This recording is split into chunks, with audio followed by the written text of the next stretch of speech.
नमस्कार दोस्तों, इस वक्त आप सुन रहे हैं टीवी9 डिजिटल चैनल पर बिना किसी काट छांट के अपना मनपसंद प्रोग्राम पॉडकास्ट। और आपके साथ मैं हूं आपका बेबाक पातूनी मुंहफट हमजुबान संजीव चौहान, आपके दिल की सुनने और अपने दिल की सुनाने के वास्ते। आज बात करते हैं दुनिया की सुपर पावर समझे जाने वाले रूस की जमाने में पहली मर्तबा हुई बेइज्जती की। आज की बेबाक बातचीत का मुद्दा कहिए या फिर सवाल होगा कि क्या दुनिया की सुपर पावर समझे जाने वाले रूस के रुतबे, रसूख का किला या हवेली बर्बाद बूचा के आहा और आंसुओं में बहाने में अमेरिका कामयाब हो गया है। अगर ऐसा है तो फिर सवाल ये पैदा होता है कि आखिर आइंदा रूस अब अमेरिका से कैसे निपटेगा। वो बेइज्जती जिसकी कल्पना से भी रूस की हुकूमत हिल गई होगी। जमाने में बिना जंग लड़े ही ऐसी हार का मुंह देखने की कल्पना तो रूस ने ख्वाब में भी नहीं की या सोची होगी। इस हार ने रूस के सामने जितनी बड़ी बेइज्जती का जाल फेंका है, अमेरिका और नाटो उसी अनुपात में रूस की इस हार या बेइज्जती से खुश हो रहे हैं।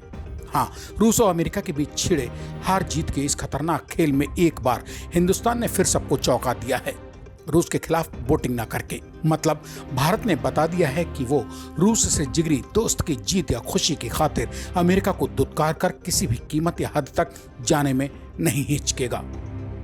यूक्रेन और रूस के बीच छिड़ी खूनी जंग को शुरू हुए गुरुवार यानी 7 अप्रैल 2022 को 43वां दिन था।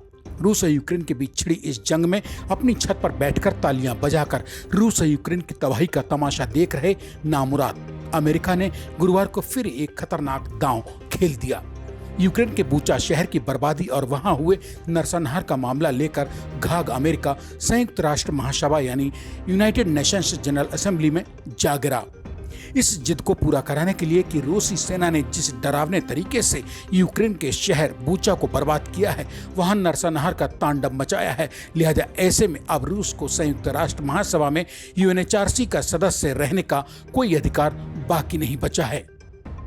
गुरुवार रात यूएनएचआरसी में हुई वोटिंग में वही हुआ जो अमेरिका चाहता था और जो रूस के लिए फजीहत से कम नहीं था। अमेरिका के खोदे हुए गड्ढे में औंधे मुंह गिरे रूस का यूएनएचआरसी से निलंबन कराने में शातिर दिमाग अमेरिका कामयाब रहा। मतलब रूस की यूएनएचआरसी से सदस्यता निलंबित हो गई। वोटिंग के दौरान 93 सदस्य देशों ने निलंबन के पक्ष में मतदान किया, जबकि विरोध में 24 मत पड़े।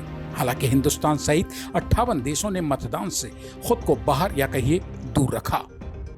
अमेरिका रूस की इस हार को अपनी जीत समझकर भले ही घर बैठे बैठे कुटिल मुस्कान क्यों ना मुस्कुरा रहा हो, मगर अमेरिका से बेखौफ रूस ने संयुक्त राष्ट्र अधिकार परिषद से अपने निलंबन को अवैध और गैर कानूनी करार दिया है। मतदान के दौरान संयुक्त राष्ट्र में हिंदुस्तान के स्थायी प्रतिनिधि टीएस तिरुमूर्ति ने कहा कि बूचा में नागरिकों की हत्याओं की हालिया रिपोर्ट्स बेहद परेशान करने वाली हैं। भारत इन हत्याओं की स्पष्ट रूप से निंदा करता है और हम एक स्वतंत्र जांच का आह्वान करते हैं।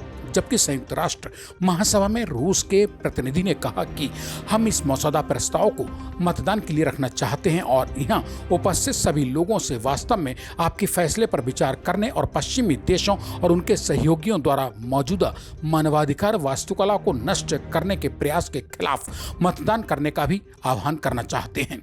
मतलब गुरुवार को रूस के निलंबन से भले ही अमेरिका दुनिया के सामने क्यों ना खुश हो रहा हो, मगर रूस अब भी अमेरिका को उसकी औकात बताने पर ही अड़ा हुआ है।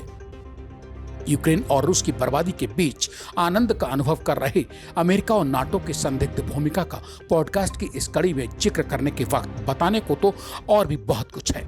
मसलन संयुक्त राष्ट्र महासभा यानी यूनाइटेड नेशंस जनरल असेंबली में गुरुवार को संयुक्त राष्ट्र के प्रमुख मानवाधिकार निकाय से रूस को निलंबित किए जाने की मांग सबसे पहले रूस के दुश्मन नंबर 1 अमेरिका की राजदूत लिंडा थॉमस ग्रीनफील्ड ने ही की थी, ताकि इस मतदान के जरिए किसी तरह से यूक्रेन की राजधानी कीव के उपनगर बूचा से सामने आई नागरिकों के शवों की भयावह तस्वीरों और वीडियो की आड़ लेकर रूस को इसकी सदस्यता से बाहर करवाया जा सके।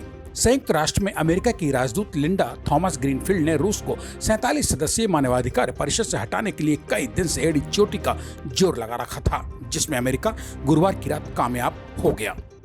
ऐसे में अब जब रूस को अमेरिका संयुक्त राष्ट्र के प्रमुख मानवाधिकार निकाय से बाहर का रास्ता दिखवा चुका है, तो सवाल यह पैदा होता है कि क्या रूस इस कदम के लिए आइंदा अमेरिका को बख्श देगा? शायद कभी नहीं।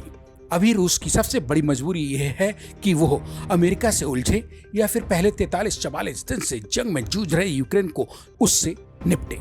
जो भी हो, अमेरिका रूस और यूक्रेन का जो होगा सो होगा। इतना तो तय है कि दो सुपर पावर आमने सामने जब होती हैं तो लड़ाई के अंतिम फैसले में सुपर पावर का तमगा एक के ही गले में पड़ता है। हाल फिलहाल तो अमेरिका ने संयुक्त राष्ट्र महासभा में फेंके गए इस दाव की चाल में रूस को लपेटकर निलंबित करा ही डाला है। इसका अंजाम क्या होगा भविष्य के गर्भ में मौजूद है। अगर ये कहूं कि कुटिल अमेरिका ने बूचा की बर्बादी और बूचा की लाशों के घिनौने खेल की बिसात पर रूस के रुतबे रसूख की हवेली को बूचा में बेमौत मरने वालों की आहों आंसुओं के सैलाब में ढहवा ही डाला है तो शायद मैं गलत नहीं होऊंगा। इसी के साथ अब मुझे यानी अपने दोस्त संजीव चौहान को दीजिए इजाजत। मेरी लौट कर आने का कीजिए इंतजार। तब तक के लिए नमस्कार। और हाँ, जाते जाते TV9 डिजिटल चैनल को सब्सक्राइब करके कमेंट बॉक्स में अपने मन की बात लिखना आप मत भूल जाइए।